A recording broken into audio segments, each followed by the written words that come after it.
जय हिंद सभी को। स्वैस एजुकेशन प्लेटफॉर्म पर आप सभी का स्वागत है। मैथ की आपकी क्लासेस चल रही थी, टॉपिक चल रहा था लाभ और हानि। प्रश्न के माध्यम से देखते हैं। एक व्यक्ति 1 रुपये में 5 की दर से संतरे और उतने ही संतरे 1 रुपये में 4 की दर से खरीदता है। यदि वह उन्हें मिलाकर 2 रुपये में 9 की दर से बेचता है तो उसे कुल कुछ हानि होती है। यदि हानि 3 रुपये हो तो उसने कितने संतरे खरीदे। इसने हानि भी बताई है कितनी हुई है, कुछ कह के इसने इधर कर दिया कि 3 रुपये की हानि हुई है। अब आपको करना क्या है, पहले इनको सेम करना है। चलिए देखते हैं कैसे। 5 की दर से 5 की दर से कितने में खरीदे, 1 रुपये में। फिर क्या कह रहा है, 4 की दर से कितने में, 1 रुपये में खरीदे। यदि इनको समान करेंगे तो यहां पर 4 की गुना और यहां पर 5 की गुना, तो ये कितना आएगा, 4 पंजे 20 की दर से 4 रुपये में। यहां 5 की गुना, 5 चौक 20, 20 की दर से 5 रुपये में। अब कुल कितने खरीदे, कुल खरीदे उसने 40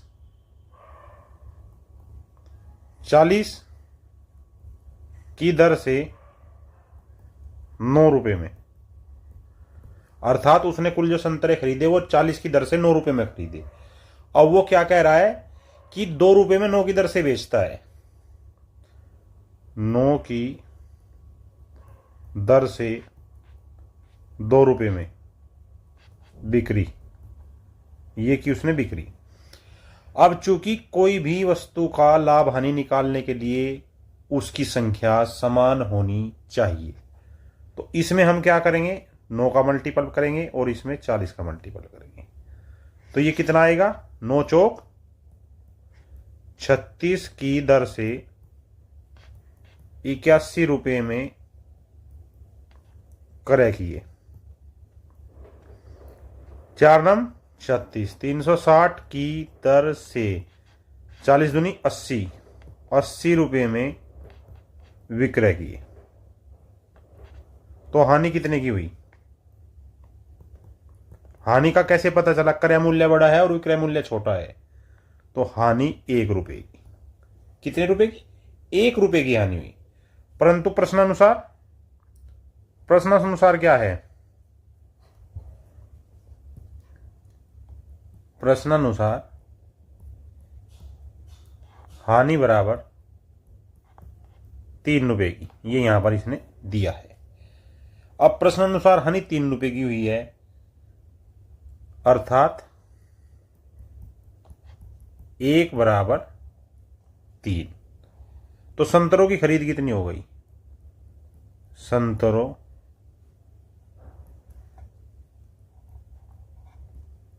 की खरीद 360 हुई थी, लेकिन 1 का मान 3 है, तो 360 का मान कितना हुआ, 36 18 108, अर्थात 1080 संतरे उसने खरीदे। Option number A is your right answer. आई बात समझ में। नेक्स्ट, एक व्यक्ति 9 रुपये में 7 की दर से पेंसिल खरीदता है। यदि वह उन्हें 11 रुपये में 8 की दर से बेचता है तो उसे इस सौदे में 10 रुपये का लाभ होता है। यह बताया उसने कि 10 रुपये का लाभ होता है। तो उसने कुल कितनी पेंसिलें खरीदी। आई बात समझ में। तो क्या करेंगे हम, जो प्रश्न में दिया है 7 की दर से 9 रुपये में करेगी, 8 की दर से 11 रुपये में विक्रय की। क्रय विक्रय की में वस्तुओं की संख्या समान होनी चाहिए, तो यहां 8 की गुना, यहां 7 की गुना। 8 सते 56, 56 की दर से 72 रुपये में करे। 7 8 56 की दर से 11,77 रुपये में बिक रहे। आई बात समझ में?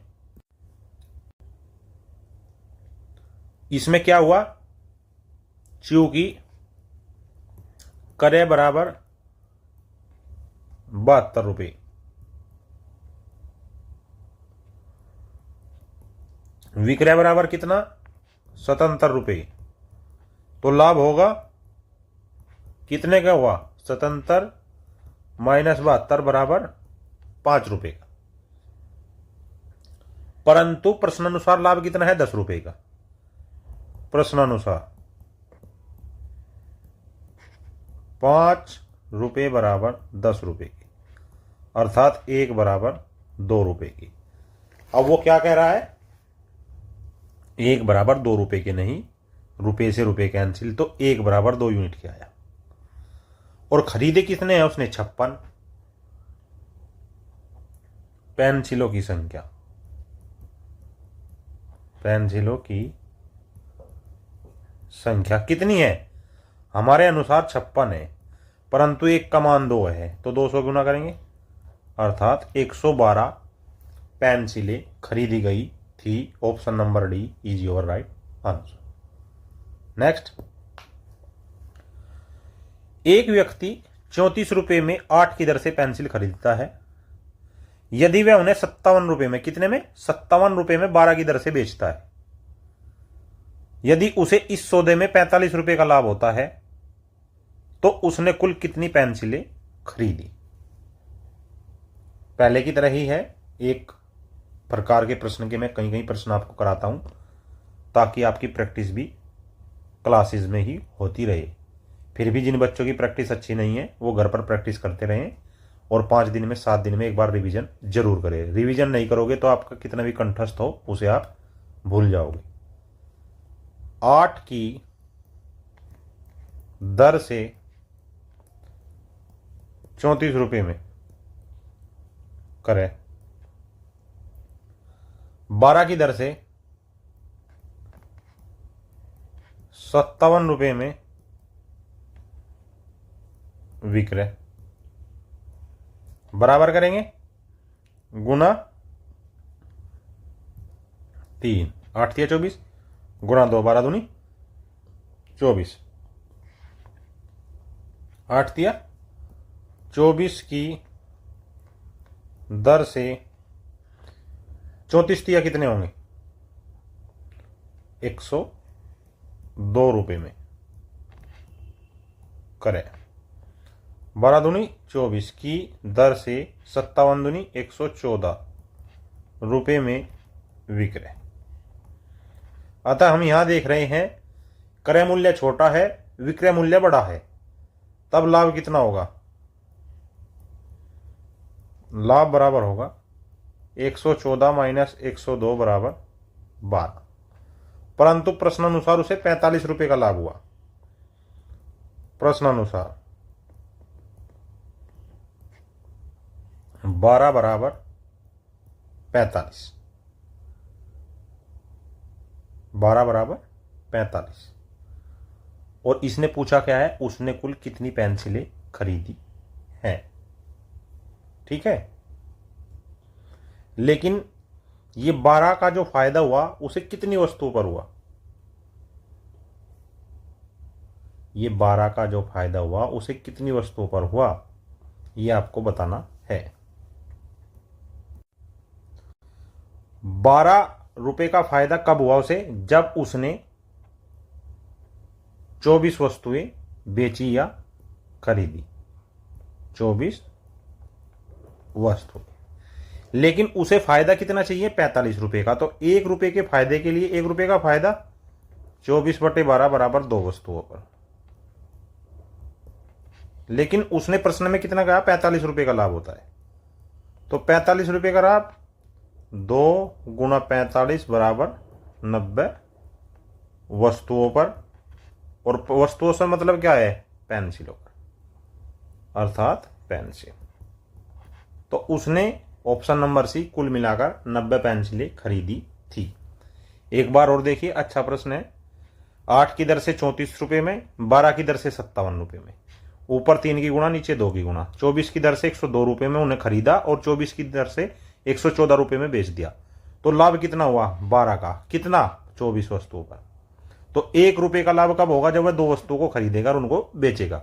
तो 45 रुपये का लाभ कब प्राप्त होगा? जब वह 90 वस्तुओं को खरीदेगा, 90 रुपये वस्तुओं को बेचेगा।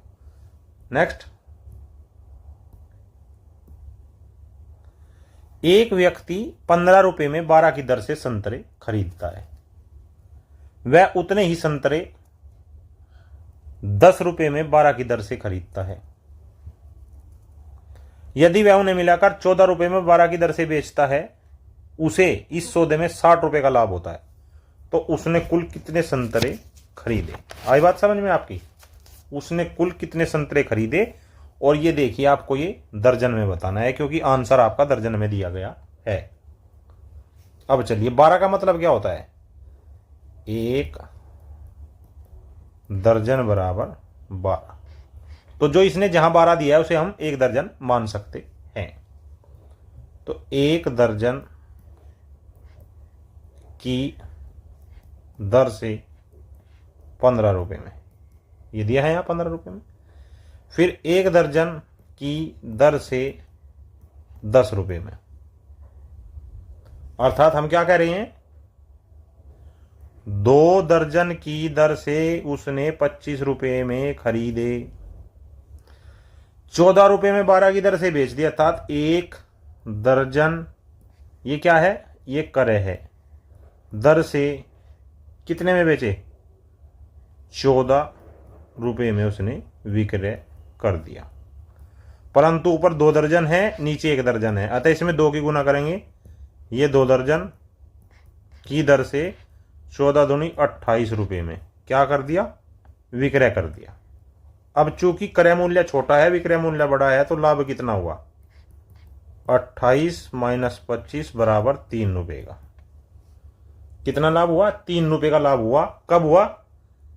3 रुपये का लाभ 2 दर्जन पर। 3 रुपये का लाभ कब हुआ? 2 दर्जन पर। वो लाभ क्या कह रहा है? 60 रुपये का। तो 60 रुपये का लाभ कितने पर होगा? 2/3 गुणा 60 बराबर 40 दर्जन। 3 दूनी 6, 20 दिया, 20 दूनी 40, अर्थात 40 दर्जन संतरे ऑप्शन नंबर सी खरीदने और बेचने पर उसे 60 रुपये का लाभ होगा। नेक्स्ट, एक व्यक्ति 20 रुपये में 6 की दर से कुछ पेन खरीदता है एवं 26 रुपये में 8 की दर से उससे 2 गुने पेन खरीदता है। यदि वह उन्हें मिलाकर 118 रुपये में 24 की दर से बेचता है और उसे इस सौदे में 1180 रुपये का लाभ होता है, तो उसने कुल कितने पेन खरीदे?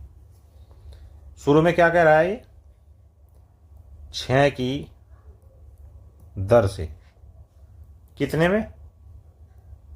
20 रुपये में। फिर कह रहा है 8 की दर से 26 रुपये में। क्या ये दोनों समान है? नहीं। इन दोनों का एलसीएम लीजिए। 6 दूनी 12, 36 18, 6 चौक 24 और 8 दिया 24। अब ये क्या बनेगा? 24 की दर से 80 रुपये में, 8 दिया 24 की दर से 26 दिया 78 रुपये में। परंतु प्रश्नानुसार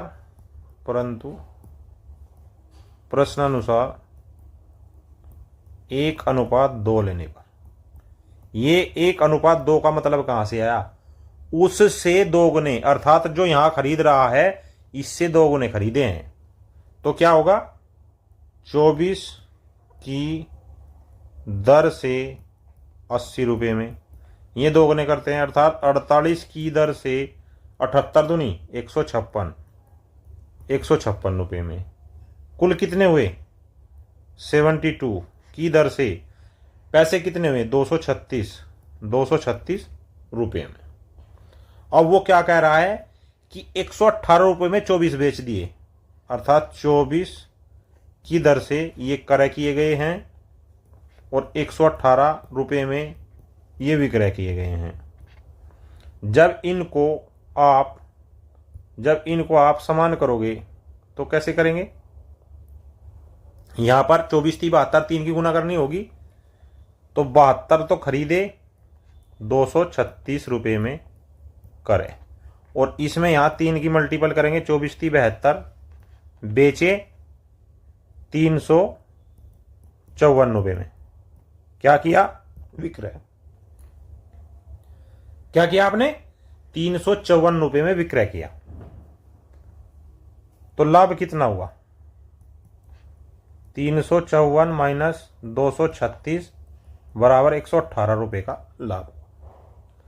अब उसने प्रश्न में पूछा है कुल कितने पेन खरीदे, तो 118 रुपये का लाभ कितने खरीदने पर होता है?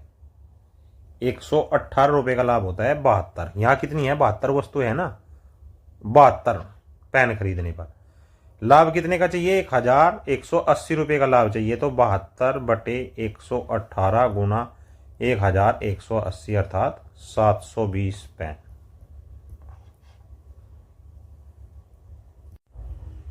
कितने पेन खरीदे उसने? उसने खरीदे 720 pen. Option number D is your right answer. Next, Ajay ने कुछ वस्तुएं 3 रुपये में 1 की दर से खरीदी और 15 रुपये में 4 की दर से बॉबी को बेच दी।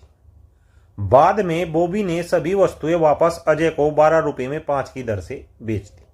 यदि पूरे सौदे में अजय को 135 रुपये का लाभ हुआ, कितने का? 135 रुपये का, तो अजय की कुल लागत कितनी थी? चलिए करते हैं इसको भी। कैसे? ऐसे ही अजय ने कितना? 1 की दर से 3 रुपये में करे। फिर बॉबी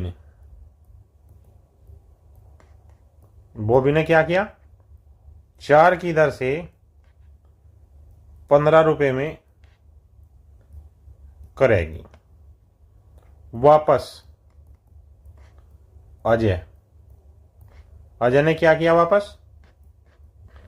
वापस अजय ने 5 की दर से 12 रुपये में करेगी। तीनों की दर समान करने पर, यहां लिखिए, तीनों की दर समान करने पर, तो यहां क्या? 5 चौक 20, 20 की गुना होगी, 20 की दर से 20 दिया 60 रुपये में।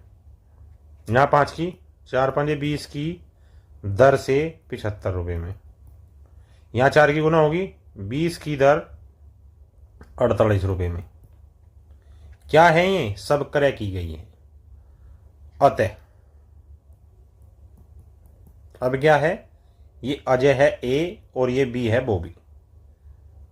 60 की वस्तु 75 रुपये में बेचती। हाँ, अब वापस 75 रुपये की वस्तु 48 में खरीद ली ए ने, या 75 की वस्तु 48 में वापस बेच दी ए को। घाटा कितने का? 12 रुपये कम में खरीदी। आई बात समझ में? तो ए को कुल फायदा कितने का होगा? ए को कुल फायदा कितने का होगा? ए को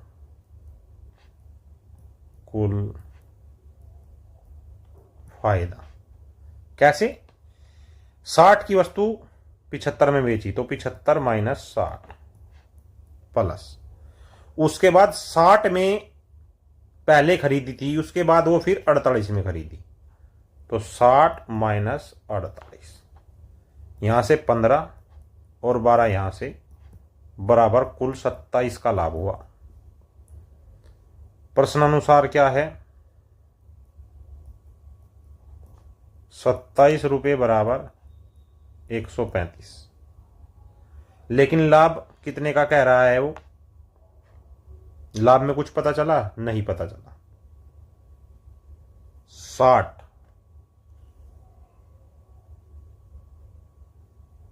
कितनी वस्तु होंगी? 20 और 20 40 और 20 60।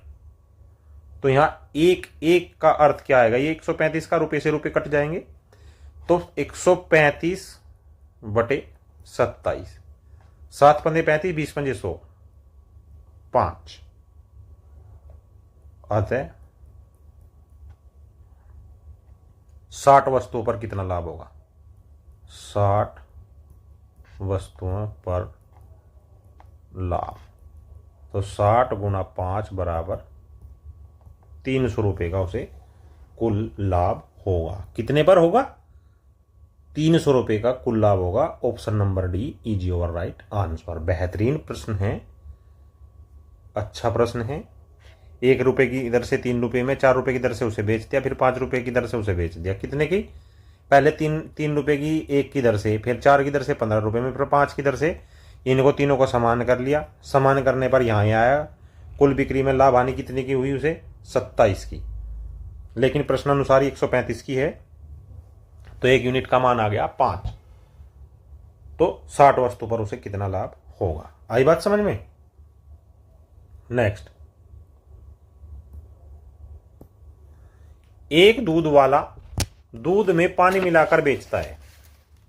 यदि वह दूध को क्रय मूल्य पर ही बेचता है और उसे 30% का लाभ होता है, तो दूध और मिश्रण का अनुपात क्या था? इसमें ऐसे प्रश्न ज्यादातर आपके आ जाते हैं, बड़े ध्यान से समझिएगा कि इसमें क्या करना है। लाभ कितना दिया है? लाभ दिया है 30% या 1/3। ये क्या है? भिन्न रूप। इसमें क्या है? इससे हमें क्या पता चला? इससे हमें क्या पता चला? 1/3 नहीं, ये तो हमने भिन्न ही गलत बना दिया इसका। ये होगा आपका 3/10, जहां 3 बराबर मिलावट है और 10 बराबर शुद्ध विलयन है। आई बात आपकी समझ में? अर्थात यदि इनको मिलाएंगे तो टोटल वो 13 हो जाएगा। हम इसमें क्या है नोट कर सकते हैं आप? अंश, भिन्न का अंश मिलावट को दर्शाता है।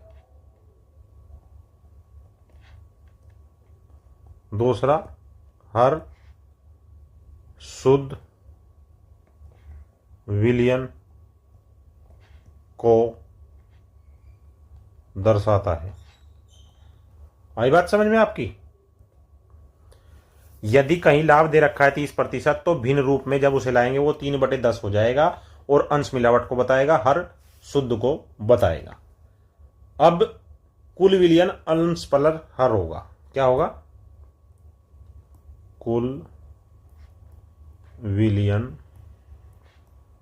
अंश प्लस हर होगा। आई बात समझ में आपकी? यदि कोई सामान क्रय मूल्य पर ही बेचने पर उसमें फिर भी लाभ हो, तो सामान में मिलावट हुई है, ये हमें पता होना चाहिए। जो मिलावट कितनी होती है, जितना लाभ होता है उतनी मिलावट होती है। 30% हमने निकाला, 30/100 अर्थात 3/10। तो मिलावट कितनी है? मिलावट बराबर है 3 लीटर। और शुद्ध दूध कितना है? शुद्ध दूध है 10 लीटर। तो मिश्रण कितना हुआ?